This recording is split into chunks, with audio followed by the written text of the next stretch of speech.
पिछले चंद एक लेक्चर्स में हमने अपने सॉफ्टवेयर एडोबी प्रीमियर को कुछ हद तक एक्सप्लोर किया। हमने देखा किस तरीके से हम अपने एसेट्स को, अपने वीडियो, ऑडियो या कोई भी हमारे पास अगर इमेजेस हैं, किस तरीके से उनको इंपोर्ट करते हैं और इंपोर्ट करने के बाद उन पे काम शुरू करते हुए या उनकी सिलेक्शन करते वक्त हम सोर्स विंडो को किस तरह से इस्तेमाल करते हैं।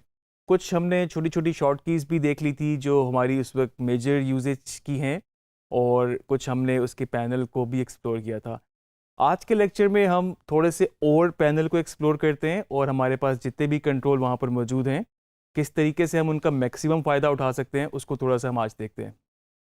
जी, तो ये था हमारा प्रोजेक्ट जिस पे हमने काम शुरू किया था। हमने फर्दर बिन्स बनाई थी अपने फुटेज को मज़ीद ऑर्गेनाइज़ करने के लिए। हमने इसमें ऑडियो भी इंपोर्ट कर ली थी। हमने कुछ चीज़ें अपनी सोर्स विंडो के अंदर भी ओपन कर ली थी, और उसके बाद हमने यहाँ से इन और आउट लगा के सिलेक्शन की थी। तो आज के लेक्चर में हम थोड़ा सा इस पैनल को मज़ीद डिस्कस करते हैं। कुछ हमारे पास जो कंट्रोल्स हैं, सबसे इम्पॉर्टेंट चीज़ मैं आपको एक और बताता चलूँ यहाँ पर, अगर आपने यहाँ पर नोट किया हो, आपके पास यहाँ पर कुछ न्यूमेरिक्स, कुछ डिजिट्स आ रहे हैं, एक इस साइड पर भी और एक राइट साइड पर भी। इस विंडो को थोड़ा सा हम बड़ा कर लेते हैं, या आपकी सहूलत के लिए हम बेशक इसको फुल स्क्रीन कर लेते हैं, और मैंने अपनी टिल्डा की के साथ इसको फुल स्क्रीन किया।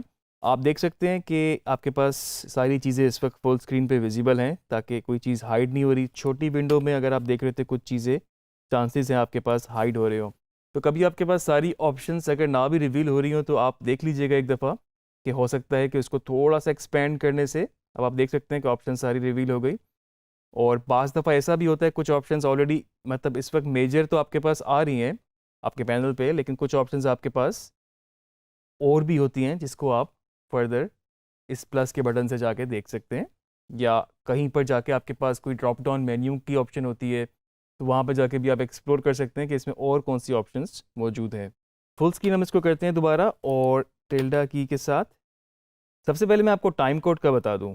जो आपके पास यहाँ पे लेफ़्ट पे टाइम कोड आ रहा है, बेसिकली ये आपको इस वक्त ये बता रहा है कि आपका जो इस वक्त CTI है, करंट टाइम इंडिकेटर, वो कहाँ पर है करंटली इस वक्त।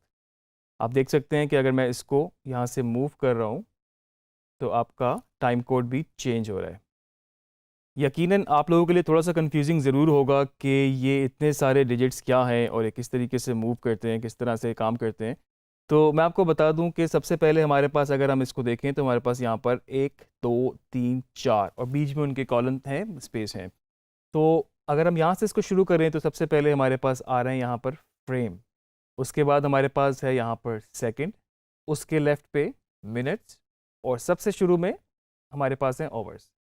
तो आपको यहीं से अंदाज़ा हो सकता है कि ये फ़ाइल अगर मेरे पास इस एरिया में, अगर मेरा CTI यहाँ पर है, तो इस वक्त मैं एग्जैक्टली 30 सेकेंड पर हूँ।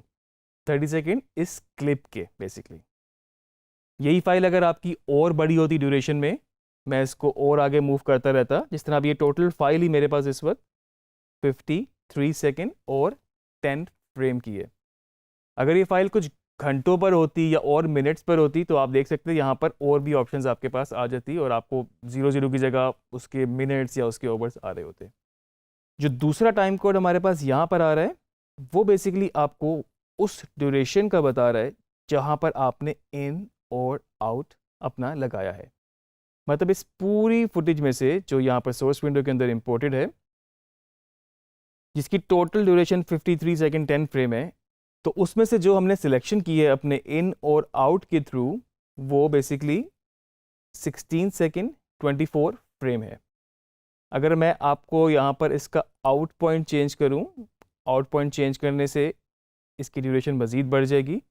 और आउट पॉइंट चेंज करने का तरीका, मिसाल के तौर पे ये फुटेज यहाँ तक थी और हमने इसको यहाँ तक सिलेक्ट कर लिया, तो हमें क्या करना होगा, हमें आउट पॉइंट चेंज करने के लिए O प्रेस करना होगा यहाँ पे, जो कि इसकी शॉर्ट की है। अब आप देख सकते हैं इस पूरे इन और आउट एरिया की ड्यूरेशन 36 सेकेंड 3 फ्रेम पर जा चुकी है।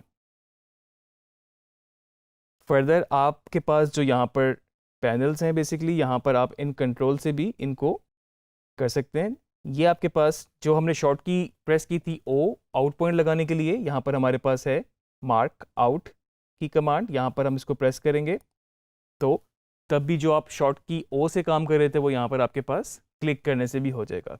इस सोर्स विंडो में काम करने के लिए मैं आपको सजेस्ट करूंगा कि आप मैक्सिमम शॉर्ट कीज यूज़ करें या स्मार्टली इस तरह का कम्बिनेशन रखें जिसमें आपके पास शॉर्ट की भी इन्वॉल्व हो और साथ में कुछ माउस की मूवमेंट या फिर कीबोर्ड की भी कुछ मूवमेंट इन्वॉल्व हो।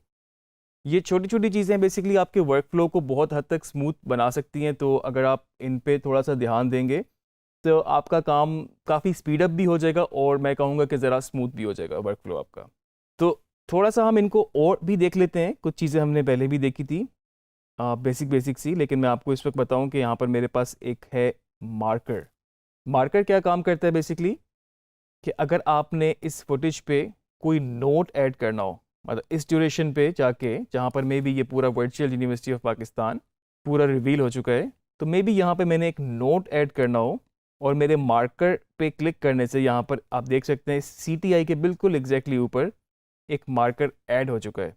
इस मार्कर को अगर मैं डबल क्लिक करूँगा तो मेरे पास फर्दर उसको एडिट करने की ऑप्शन आ जाएगी। मैं उसमें अपने नोट्स ऐड कर सकता हूँ, मैं उसमें अपने कोई पॉइंटर्स ऐड कर सकता हूँ और मैं चाहूँ तो उसको लेबल कर सकता हूँ। लेबल का हमने एक तरीका अपनी फुटेज को करने का भी देखा था, तो हम अपने मार्कर्स को भी बेसिकली लेबल कर सकते हैं।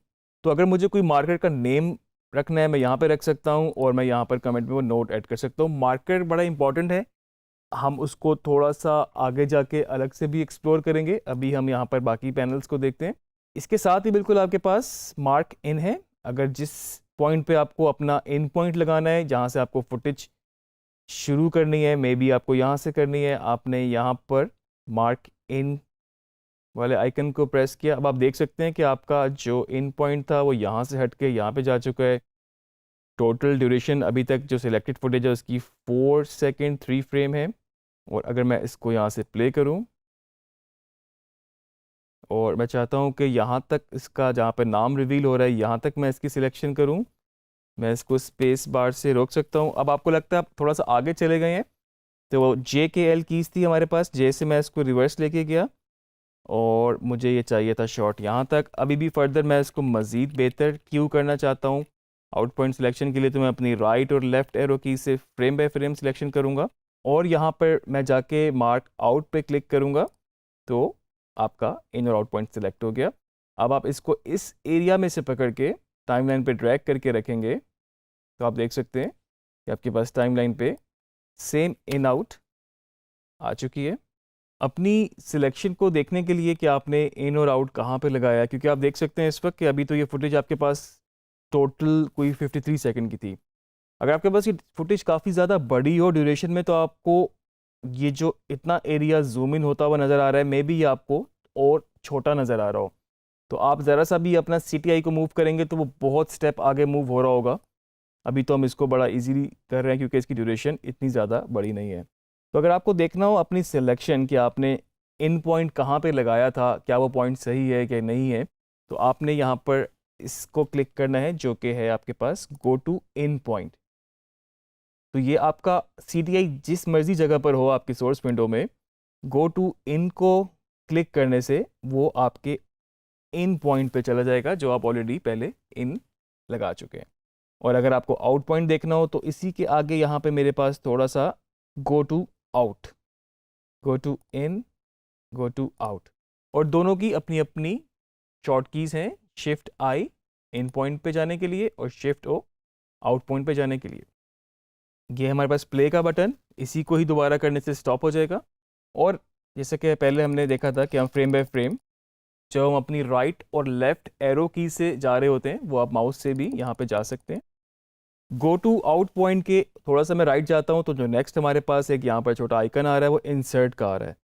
तो यहाँ पर आपने जो भी सिलेक्शन की, आप अगर यहाँ पर इंसर्ट पे क्लिक करेंगे तो आप देख सकते हैं कि जहाँ पर टाइमलाइन पे आपका CTI था उसने उसी सिलेक्शन को सोर्स विंडो से टाइमलाइन पे ले जाके उसको इंसर्ट कर दिया। एक और दफ़ा इसको मैं करके दिखाता हूँ आपको। मैंने इंसर्ट पे क्लिक किया, आप देख सकते हैं कि वही फाइल यहाँ पर आपके पास दोबारा आ चुकी है। इंसर्ट के बाद मेरे पास ओवरराइट की ऑप्शन है। अगर मैं ओवरराइट पे क्लिक करूँगा तो बेसिकली उसने क्या किया, उसको इंसर्ट नहीं किया, उसने उसको ओवरराइट कर दिया। मतलब अगर आपके पास कोई भी आगे कोई फुटेज पड़ी हुई थी ऑलरेडी सिलेक्टेड तो उसने उसके ऊपर उसको ओवरराइट कर दिया और वो फुटेज आपकी जो भी पड़ी हुई थी वो थोड़ी सी इन पॉइंट के हिसाब से थोड़ी सी डिस्टर्ब हो गई। इनकी शॉर्ट की भी है, कॉमा इंसर्ट के लिए और फुल स्टॉप ओवरराइट के लिए। इसी के थोड़ा सा साथ ही बिल्कुल मेरे पास यहाँ पर एक्सपोर्ट फ्रेम की ऑप्शन है, जो बेसिकली क्या करता है, जहाँ पर भी आपका CTI हो उस एरिया को अगर आपने उसका स्टिल इमेज एक्सपोर्ट करना है, अब यहाँ पे क्लिक करेंगे और यहाँ पर आप फर्दर उसकी ऑप्शंस दे सकते हैं कि किस सेटिंग में आपको एक्सपोर्ट करना है, किस पाथ पे आपको एक्सपोर्ट करना है। आप जाके उसका स्टिल इमेज भी एक्सपोर्ट कर सकते हैं।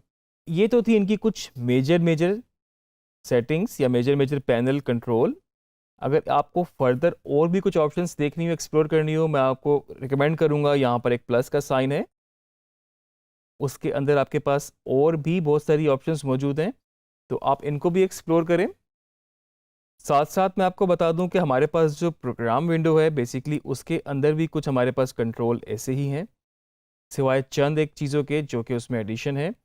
आप देख सकते हैं कि जिस तरह इसमें हमारे पास लिफ्ट एक नई चीज़ है और उसके अलावा एक्सट्रैक्ट है हमारे पास, और जिस तरह के हमारे पास यहाँ पर सोर्स विंडो में थे बाकी कंट्रोल ऑलमोस्ट वैसे ही है। मिसाल के तौर पे यहाँ पर फिट की एक ऑप्शन है जो कि सोर्स में भी थी, और इससे मेरी मुराद ये है कि अगर आपको इस फुटेज को करंटली जूम इन करके देखना है, ये फिज़िकली इसको जूम इन करेगा नहीं, ये सिर्फ आपकी प्रीव्यू के लिए है। अगर किसी चीज़ पे आप डिटेल में काम कर रहे हैं या फिर कोई चीज़ आप देखना चाहते हैं जूम करके, तो इस वक्त इसने क्लिप को जूम इन नहीं किया, सिर्फ आपके फाइनल जो डिस्प्ले आपके पास आ रहा है उसको जूम इन कर दिया। यहाँ से हमने 200% सिलेक्ट किया था, हम इसको और ज़्यादा करके 400 भी कर सकते हैं और अपने यहाँ पर स्क्रॉल से हम इसको देख सकते हैं। और नॉर्मली ये फिट की ऑप्शन ही होती है जिसमें आपको नज़र आ रहा है कि सारी फुटेज आपकी विंडो के अंदर फिट हो गई है। ये प्लेबैक की हमारे पास कुछ ऑप्शन है, प्लेबैक क्वालिटी की। बेसिकली अगर आपका फुटेज बाज़ दफ़ा हैवी होता है या उस पर कोई इफेक्ट लगे होते हैं, तो आप चाहें तो इसको हाफ या 1/4 पे रख के सिर्फ प्लेबैक की हद तक ये आपको थोड़ा सा क्वालिटी डाउन करके आप कह लें दिखा देता है, तो आपको प्लेबैक आपका स्मूथ रहता है। फुल रेजोल्यूशन में बाज़ दफ़ा थोड़ा सा वो अटकना शुरू हो जाता है, थोड़ा सा वो अड़ के चलना शुरू हो जाता है। यहाँ पर हमारे पास सेटिंग्स की कुछ ऑप्शन है जिसको मैं सजेस्ट करूँगा कि आप इनको खुद भी एक्सप्लोर करें कि किस तरीके से कौन सी सेटिंग्स, क्योंकि बाय डिफ़ॉल्ट सेटिंग इसने की भी होती हैं, आपको मेजर कोई चेंज रिक्वायर्ड नहीं होता। इसलिए आप चाहें तो बाकी सेटिंग्स को खुद एक्सप्लोर करें। कुछ जगहों पे अगर आपको ज़रूरत पड़े तो आप इनको ऑन एंड ऑफ करके यूज़ कर सकते हैं। तो अभी तक जो भी हमने सोर्स विंडो के पैनल्स में और अपने प्रोग्राम विंडो के पैनल्स में जो भी सेटिंग, जो भी ऑप्शंस हमने एक्सप्लोर की, आप देख सकते हैं कि आपके हर विंडो में, हर बिन में इसी तरह की कुछ सेटिंग्स मौजूद हैं। ऑब्वियसली उनकी टेक्निकलिटीज़ थोड़ी डिफरेंट हैं, उनके थोड़ी सी फंक्शन डिफरेंट हैं, और इसी तरह से आप उनको देख सकते हैं कि उनमें आपके पास डिफरेंट ऑप्शंस मौजूद हैं। तो आप इनको बिल्कुल बेसिक ऑप्शंस जो हैं, बेसिक सेटिंग्स जो हैं, बिल्कुल इनको याद भी रखें। इनको यूज़ किस तरह से करना है आप वो भी बिल्कुल इसको यूज़ भी उसी तरीके से करें। शॉर्ट कीज़ के साथ भी आप थोड़ा सा चलें। आप कुछ ऑप्शंस ऐसी होंगी जो शायद आपको बाद में खुद से एक्सप्लोर करनी हो, कुछ आपको वक्त के साथ साथ भी आ जाएंगी, तो आप बिल्कुल बाकी ऑप्शंस भी एक्सप्लोर करें। और हाँ, आप प्रैक्टिस ज़रूर करें। जितना भी अभी तक हमने किया, अभी बहुत ज़्यादा हमने नहीं किया क्योंकि अभी हमारा एक्चुअल सारा मेन एडिट जो है, तो टाइमलाइन पे जितना भी हमारा सारा जितना भी मेन एक्शन है वो अभी आगे आने वाले लेक्चर्स में आएगा। लेकिन अगर आपने जितना भी पिछला काम हमने अभी तक कर चुके हैं, आप उसको मैक्सिमम प्रैक्टिस करेंगे तो आगे आने वाले लेक्चर्स में आपके लिए फ़र्दर मज़ीद आसानी होगी। तो एक ही चीज़ है कि आप जितनी प्रैक्टिस कर सकते हैं उतना ही आपके लिए बेहतर रहेगा।